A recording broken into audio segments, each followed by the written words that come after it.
welcome to Energy Top Up, your weekly energy boost for the week ahead. We do hope life has been kind to you, but we also appreciate that sometimes it's not very easy to look on the bright side, especially if you don't know how, and that's why we're here. We are giving you simple techniques to boost your inner confidence and build that resilience to keep you going no matter what. I'm chartered psychologist Dr Audrey Tang, and with me as always is the lovely award-winning parent and family coach Sharon Lawton. Hi everybody, and each week we bring you lots of exercises and tips and strategies for you to be able to boost your inner strength and build resilience through the tough times, but also we can use that during the good times too. So if you're having a challenge, the tips and things that we share with you, we want you to try out. So we've got a challenge for you this week. If you are able to send us a picture or a video of any of the tips or strategies that we show on this show or previous shows, and just sort of share with us how you use them, then you're in for the possibility of winning one of either my resource packs or Dr. Audrey's books. And also, even better news is if you adapt any of the strategies and show us how you adapt them so that they work better for you, then again, we'll pick the best adaptation, and again, you'll either win one of my resource packs or one of Dr. Audrey's books. Now that's fantastic news, and we can't wait to see and hear how you've been using our strategies in your own lives. Now the competition ends on Friday, the 24th of April at 5 p.m. So in the comments below, you'll see how to join in that competition. But for now, I'm going to pass back to Audrey. Thanks, Sharon. I'm really looking forward to seeing the entries, so really go for it. And today we wanted to look at healthy ways of expressing emotion or frustration or anger, because lockdown is getting a little bit stressful. And so to start with, our warm-up covers 4 simple techniques that you can use to press pause and deal with it before you can come back with a clearer head and actually work through what's been going on. And all you need to do is remember one very simple acronym, and that is TIPP. And T, that stands for temperature. When we get really frustrated, if you're like me, I get really hot. And so sometimes I either have to open a window or maybe walk outside. I actually carry a fan around in my Keep Calm kit, and I bring that out and use that whenever I need to. So that's temperature, change the temperature. I, change the intensity. So this may be running on the spot if you have to, or perhaps stopping and maybe splashing cold water on your face just to stop for that minute. So change the intensity, and that can suddenly jolt our minds into thinking something different, because when we're stressed and frustrated, we get into this spiral of automatic thoughts that we need to break out of.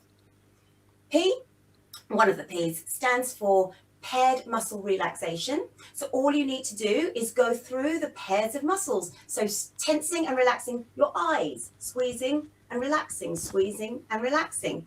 Maybe your shoulders, maybe your hands and fingers, might be your knees, it might be your ankles and toes, but paired muscle relaxation. And then P, the last P, stands for paced breathing. And if you remember in our first episode, Sharon showed you a beautiful breathing ball where you just breathe in and then hold and breathe out. And it may also help, if you can't picture the ball, just look at the seconds on the clock going round and counting those, or perhaps counting the paving stones on the ground. You can use any or all or combinations of those 4 different techniques, and they are really quick and easy ways just to press pause and be able to come back refreshed. And so now Sharon is going to teach you a wonderful technique to manage frustration in the moment, so we don't explode and possibly make things worse. So back to you, Sharon. Thanks, Audrey. So when we get big angry feelings, when we get feelings of frustration, those sort of big, what I would call monster feelings, we need to make sure that we keep our thinkers in charge rather than our feelers. So if you were looking at a science book, what that would mean is we need to keep that neocortex, the front part of our brain, in charge rather than the limbic system, which controls all of our emotions. But I like to look at it as the thinkers and the feelers. Now, I always know if my feelers are starting to take over because I get a funny sensation in my body. It might be like a popping sensation, or sometimes my muscles start to tense up. And that is where the strategy starts. Now, when you get those big feelings and you start to feel your body reacting, that's your red light that tells you to stop. So we need to start thinking traffic lights. Now, as you know, if the traffic light is red, we need to stop, because if we go through the traffic light, we'll hurt ourselves, we'll hurt somebody else, or we'll get into trouble. So when we get those feelings in our body that come along with those big monster feelings of frustration or anger, we need to listen to our body, because that's our red light telling us to stop. So we have to recognize that. The first thing is to stop and think the red light. And then we take a calming breath. Now it can help just to put your hand on your tummy and take a nice deep breath in and then a deep breath out. And then saying to yourself at that time, stay calm, stay calm. Now we know the next colour on traffic lights is amber. So what we then need to do is a little strategy connected to this, which is what I call name it to tame it. Now in name it to tame it, we say how we feel. So the next step is to think amber and say how we feel. So I'm feeling angry right now. I'm feeling a bit prickly right now. I'm feeling really frustrated or really annoyed at the moment. And then we follow that up with, and I need to take some time to calm down. And so we might walk away, we might have a safe place that we go to that helps us to feel calm. And we take that time away, time to calm down and do a calming activity. Now, some of us, it might be reading or drawing or listening to some nice music or some meditation music, or just doing some more calming breaths. For others of us, it might be that we need to do some energetic exercise to move our bodies, because sometimes when we get those feelings in our bodies, we need to move to release that energy. And then we do that calming activity, whatever it might be, until we feel calm. And that's then the green light to say that we can go. So remember, when we get those big angry feelings, remember traffic lights. We feel the feeling in our body, that's our red light telling us to stop.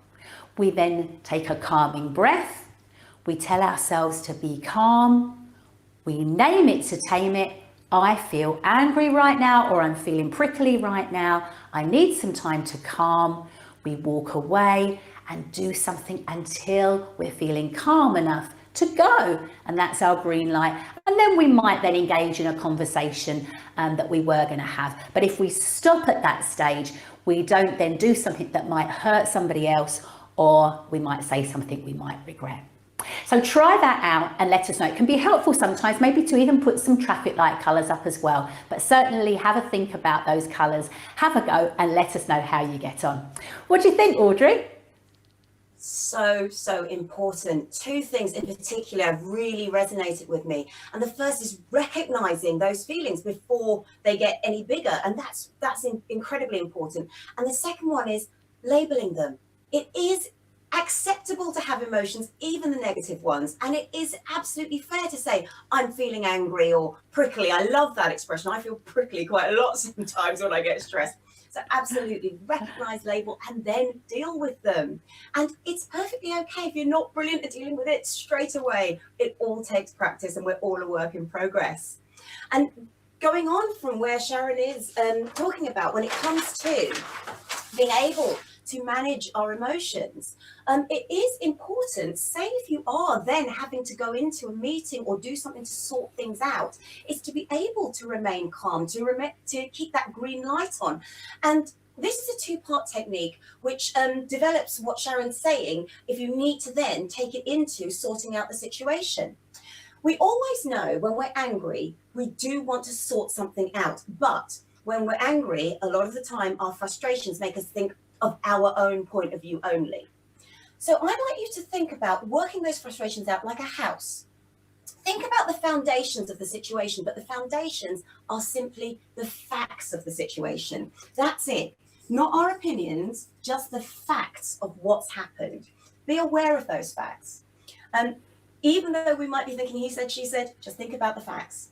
Then you build the rest of that house. By building, what I mean is, have an idea of what you want that outcome to be, what you want that house to look like.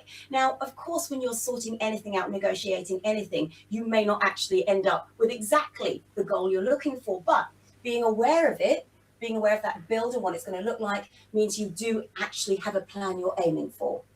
And then write down that plan and bring that agenda into the meeting with you or into the situation with you, so that when you get emotional, you don't get drawn off course. You know what you're looking for.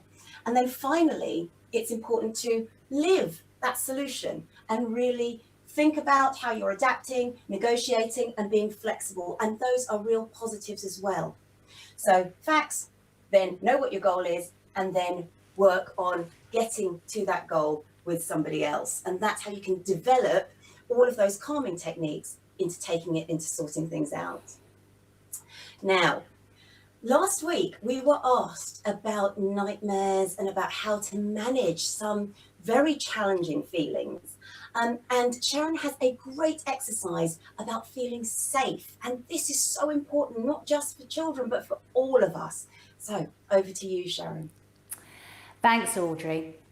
So again, when we get big feelings, and again, I like to call these big feelings sometimes monster feelings because they can feel really overpowering. There is always something that we can do. Now, have you ever noticed that if you're feeling worried or scared about something, because we've woken up maybe from a bad dream, or we've had a frightening thought, that's actually what's happening? We have a thought in our head and we start thinking about that particular thing.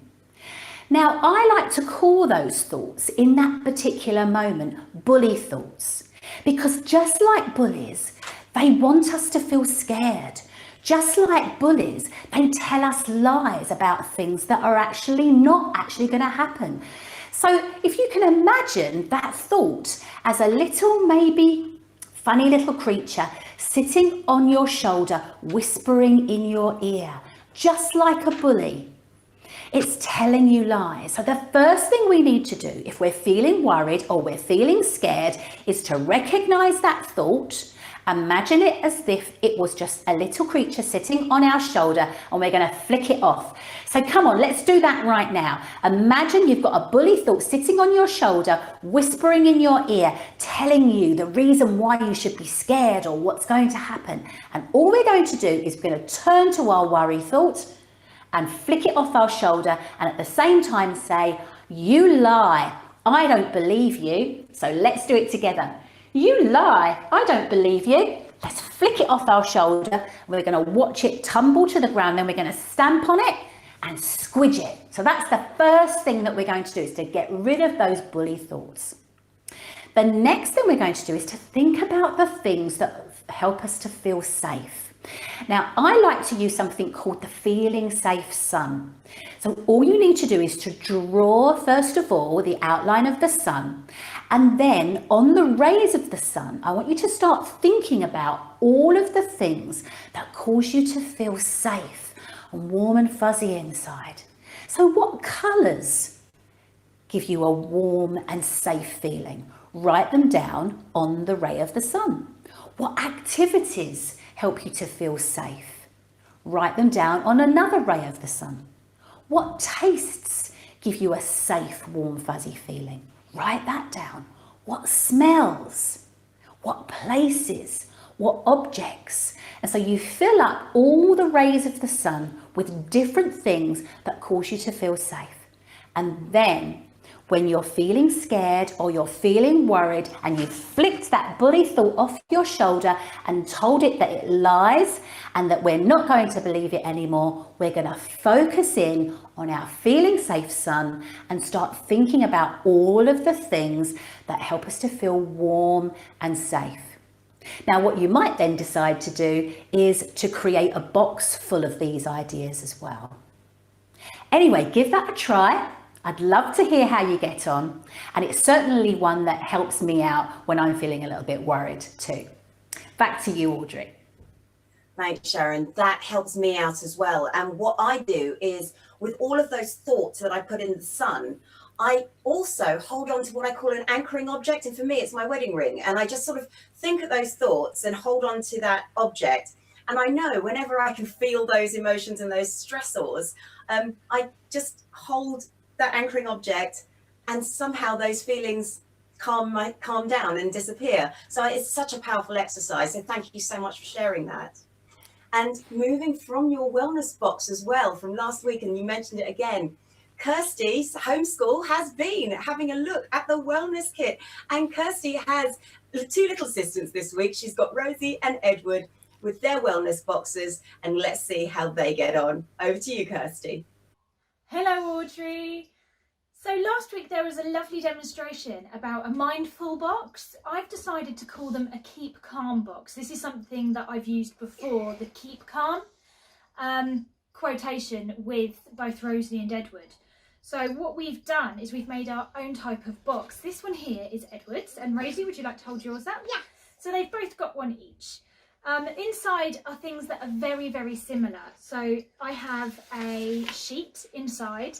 This one I got from Twinkle, and it's about using your teddy bear. Both Rosie and Edward have particular teddies that they are very attached to and very fond of. And this is something that we can go down, we can go through together. So it asks you to lie down on your back and relax, make sure you're comfortable and have enough room. Concentrate on your breathing in and out, noticing the flow and rhythm. Place your teddy or soft toy on your tummy. Now concentrate to focus on your breathing whilst watching your teddy move on your tummy. So these are all things that were mentioned in last week's video. And these are little techniques that, when they are feeling particularly upset or cross or angry, that we can go through together, nice and slowly bringing them down. There's also, for the days where, they just want to be on their own, a separate activity. So Edward particularly likes Dr. Dots. So I got him a selection of Dr. Dots to do, that he can do on his own. He doesn't need me there. He can follow the dots, calm down, bring himself down. Rosie, on the other hand, likes something a bit different. Rosie really enjoys colouring in. So I've got her some colouring in sheets, and they both have access to pencils and things like that all the time. So I've not put them in the box because I know that they can get them anyway. So we've got those two activities which are done on paper, and then they've got an additional little something. Eddie, would you like to show? So in our Easter trail that we did, we had some of these hiding inside the eggs. These are the squishies that you can pick up really nice and easily. And the Easter Bunny left them for you, didn't he, in his Easter trail? So inside each egg was a squishy hiding from the Easter Bunny. And we decided this would be a really good thing to keep in our keep calm boxes. So when it's that immediate feeling of stress or anxiety or just getting cross, they can run to their box, they can sit down and gently squish, and these ones are scented, smell them, and help themselves to slowly come down before I then intervene and do a breathing exercise with them. So there's Rosie and Edward. Now for the last couple of months, I didn't realise, but I actually have my own Keep Calm box, and it wasn't until I actually watched the video last week and saw the tips and tricks that I thought, oh, actually, I do this too. So I actually have my own one. My mum has got me into the 5D diamond painting. So this is what I'm currently working on right now. And inside here, I've got all the bits for my artwork, and I tend to come and do this whenever I've had enough, I'm feeling as though I myself am a bit anxious, or I just need 5 minutes, and I actually just come and I pick up my basket and I just go and sit in the garden with the children. And this is my Keep Calm box. I've got all my bits and pieces. These are all my beads. I've actually got the piece I'm working on. And then as an additional, I actually carry around one of these. This is my own large squishy. And I'm quite a tactile person. So having something like this that I can squeeze and it really slowly releases is really helpful. So without knowing it, actually, as an adult, I've got my own one. And we thought this was a really good activity, and this is something, you know, that is going to help Rosie and Edward, and it helps me too. So we think this is a really good idea, don't we? And we're going to start using our boxes. Yeah! Awesome. We took our different ones out.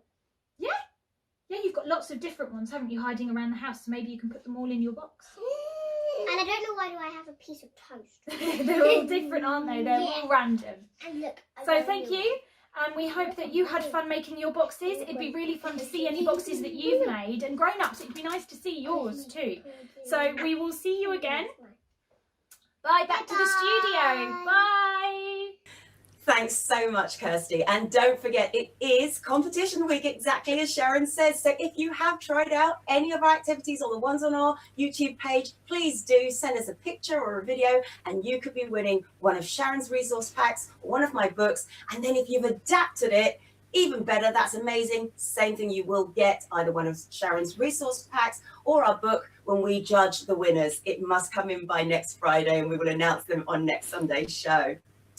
Now, this is a really important cool down that Sharon's going to take us through, because sometimes, as much as we'd love to try and keep calm, to try not to explode, it can happen.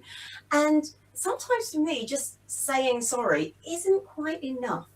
So Sharon's cool down is going to take us through a great way to rebuild any of those relationships that might have been damaged or fractured by the explosion, that go beyond that simple saying sorry. Back to you, Sharon. Thanks, Audrey.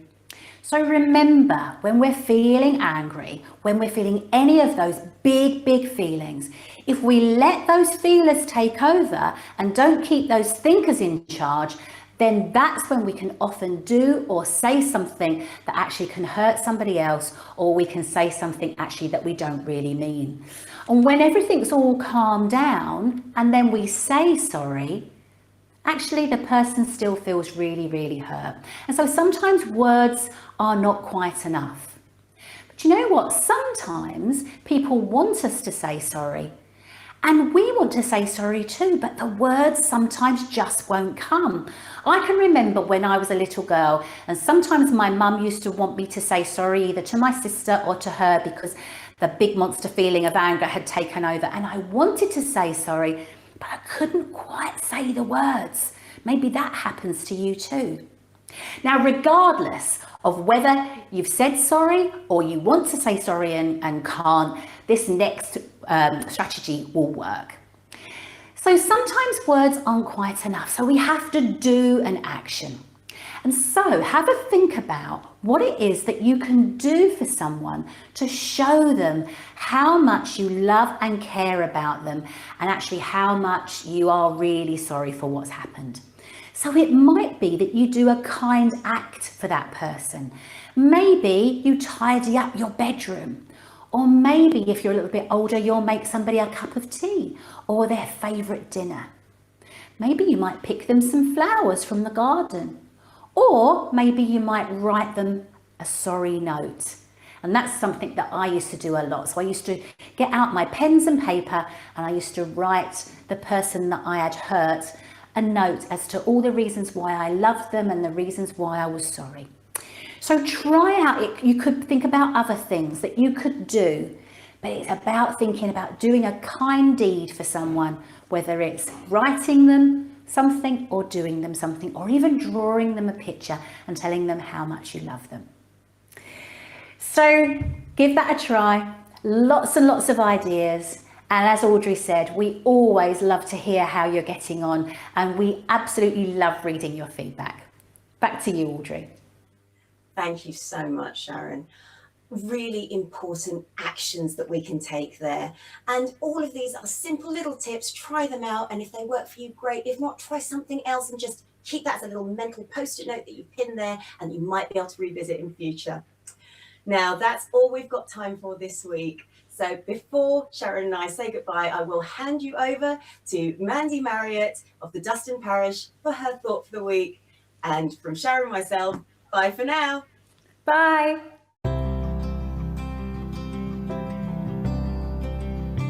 Hello. There are times when we feel that we have lost the fizz in our bottle. We feel flat and lacking in energy and motivation. But I believe there are ways that we can put life back where it has been sucked dry.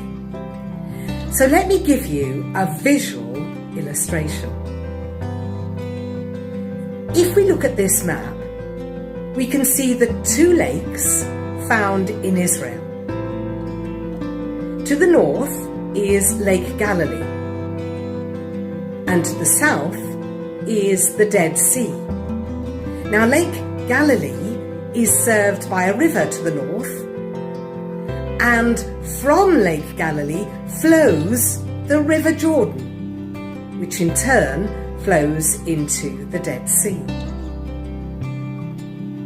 When Jesus lived in this region, the area around Lake Galilee was thriving.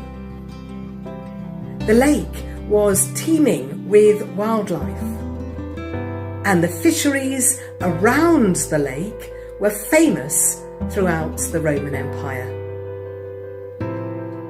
But if we look south to the Dead Sea, unlike Lake Galilee, this body of water supports no fish and no wildlife. Indeed, 25% of the water here is made up of salt or other chemicals, which makes sustaining life impossible. So why does one sea thrive, but the other does not? The answer lies in the fact that there is no outlet for the Dead Sea to let water escape from its basin. The only way is by evaporation, resulting in the huge concentration of salts in the Dead Sea.